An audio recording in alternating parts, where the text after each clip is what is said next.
Mesdames, Mesdemoiselles, Messieurs, bonsoir.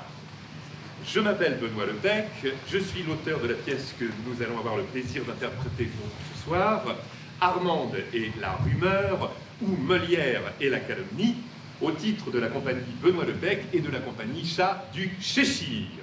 Cette pièce sera représentée sous la forme d'une lecture théâtralisée. Le sujet de la pièce repose sur une controverse, la filiation d'Armande Béjart, l'épouse de Molière. Alors, vous n'êtes pas sans savoir que Armande Béjart est la fille de Madeleine Béjart, qui fut la compagne de Molière du temps de l'illustre théâtre, et Armande, sa fille, fut l'épouse du dramaturge durant 11 ans. 11 années durant lesquelles Armande interpréta, entre autres, le rôle d'Agnès dans l'École des femmes et de Célimène dans Le Misanthrope. Toujours est-il qu'en novembre 1663, alors que Molière a triomphé avec l'École des femmes, Montfleury, acteur d'une troupe rivale nommée l'Hôtel de Bourgogne, à Paris, adresse une requête au roi dans laquelle, je cite Racine, un autre dramaturge du grand siècle, il accuse Molière d'avoir épousé sa propre fille. Armande et Molière sont ainsi pointés du doigt par Montfleury, diffamés par le portrait qu'en avait fait Molière dans l'impromptu de Versailles. C'est cette requête au roi qui fonde l'argument d'Armande et la rumeur. En présence de Montfleury, il va être question pour Armande d'innocenter les origines de sa naissance. Geneviève Béjart, la tante d'Armande, également comédienne dans la troupe de Molière, se joindra au combat pour réduire la calomnie à néant. Vous ne verrez pas d'acteur jouer Molière, celui-ci étant absent.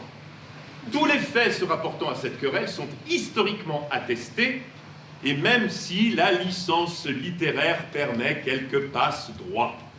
Le texte que vous allez entendre est en alexandrin, dans le respect de l'esprit de Molière et de ses comédies. Certains diront que cette pièce est un pastiche, d'autres une imitation à la façon de. Notre entreprise est d'honorer le génie molièresque lors d'un épisode méconnu de sa vie et qui nécessita l'intervention du roi. Et le but, également avoué de cette pièce, c'est de célébrer la femme qui partagea sa vie durant 11 ans et qui fit l'acquisition de la demeure où nous nous trouvons le 30 mars 1676, après la mort de Molière, cette grande maison à porte cochère dans la rue des Pierrets, devenue le musée d'art et d'histoire de Meudon.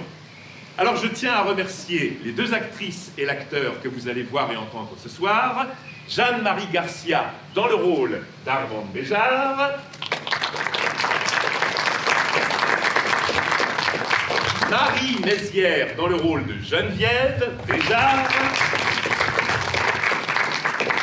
et Armand Eloi dans le rôle de Montfleury.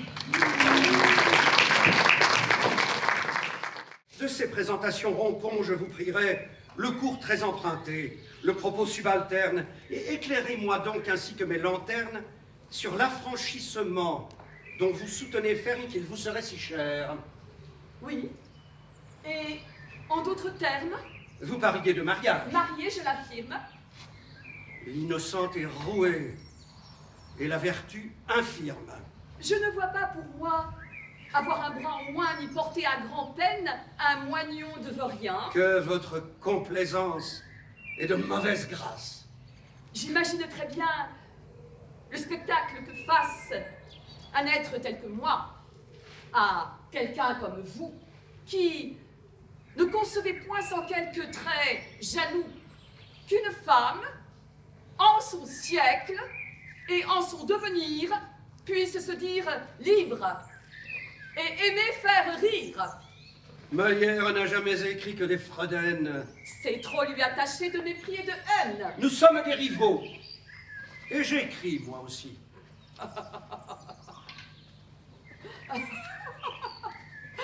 De cette inimitié, permettez que je rie. Riez tel qu'il vous plaît. Le rire est sacrilège. Lorsqu'il enlève aux uns le sérieux qu'il allège, aux autres le devoir dont ils se moquent en diable. Dieu, que vous êtes ému. Et comme est formidable ce grand attachement aux choses du sacré? Molière, ce me semble, a pour charge héritée celle de feu son père. Il est vrai, pourquoi donc? C'est que la carrière se méfiait de ses dons. Lorsque d'écrivaillon on passe à tapissier, c'est que pour ces vieux jours on cherche à s'installer. Et s'il n'était ces pièces qu'à la cour on remarque, votre monsieur Molière débanderait son arc. Je suis de mon mari, l'éternel féminin tant dans son lit, monsieur, qu'au sein de son théâtre. C'est qu'il mélange tout en vicieux idolâtre. Il n'est pour s'en convaincre et en voyant ces pièces que de vous deviner user de ses bassesses pour avoir un beau rôle à la barbe des autres et de vous écrier « Acteur, je suis des vôtres !» Je ne vois pas, monsieur, quelle licence existe à inspirer une âme amoureuse et artiste, et pour le dire franc, ma mère Madeleine reçoit même faveur lorsqu'il écrit des scènes. Bon sang ne sait mentir, me direz-vous, Armande? Un sang bien équivoque, et je mets à l'amende votre impétueux air de ne pas y toucher, quand sur ce qu'on entend, on sait ce que l'on sait. Parlez donc. Tout est là, rédigé à l'attention du roi. À vous dire le vrai, de démentir je n'ose ce que vous avancez comme chose établie. Mais contre la rumeur, qu'est-ce qui prémunit? Et si vous saviez mieux de votre honnêteté défendre l'intérêt, vous l'innocenteriez en produisant sa preuve. Où voulez-vous, monsieur, que j'aille rechercher ce qui prouve à vos yeux que je suis bien la fille et de ma tendre mère et de son bel époux? Où il vous déclarait? On ne leur donna point. Ou bien l'ont-ils caché? Mais sauriez-vous au moins, là où vous êtes né? C'est un secret passé entre ma mère et moi. Je comprends donc alors le comment du pourquoi. Et ce silence indu dont témoigne Molière le fait en vérité. Et géniteur, et père. Il est vrai, c'est connu. La rumeur a surtout un empire étendu, sauf sur la vérité. De cet hymen, Armande, il est fort supputé, et par moi et par tous, qu'il est l'œuvre du diable. Mon Dieu, que malséant est ce mot lamentable. Il vous conduira droit en enfer, et sans suite. Vous êtes une outre vide, et vous avez des fuites. Où sont ces envies que vous retenez mal, qui vous montent à la tête et rendent immorale? Ne vous méprenez pas sur mes intentions. Je ne suis pas, madame, un faiseur d'illusions. Et le roi, tout soudain, après l'avoir reçu, de ma requête, enfin, a approuvé le but. En quoi consistait donc sa réponse à donner? De ces gracieux subsides, à jamais, vous priver. J'ai été désirée. Mais pour tout sacrement, je n'ai pas ce à quoi tout bon chrétien prétend. Quel aveu!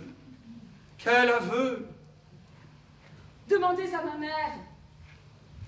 Elle saura vous dire, et du quart et du tiers, pourquoi elle oublia sur les fronts baptismaux de bénir son enfant. Passez donc, moi, le mot, car je ne puis, Armande, ou du moins je ne l'ose, sur votre enfantement la lui passer, la chose. Elle eut bien du plaisir avec monsieur mon père. Vous figurez-vous bien qu'il s'agit de Molière? Vous disiez?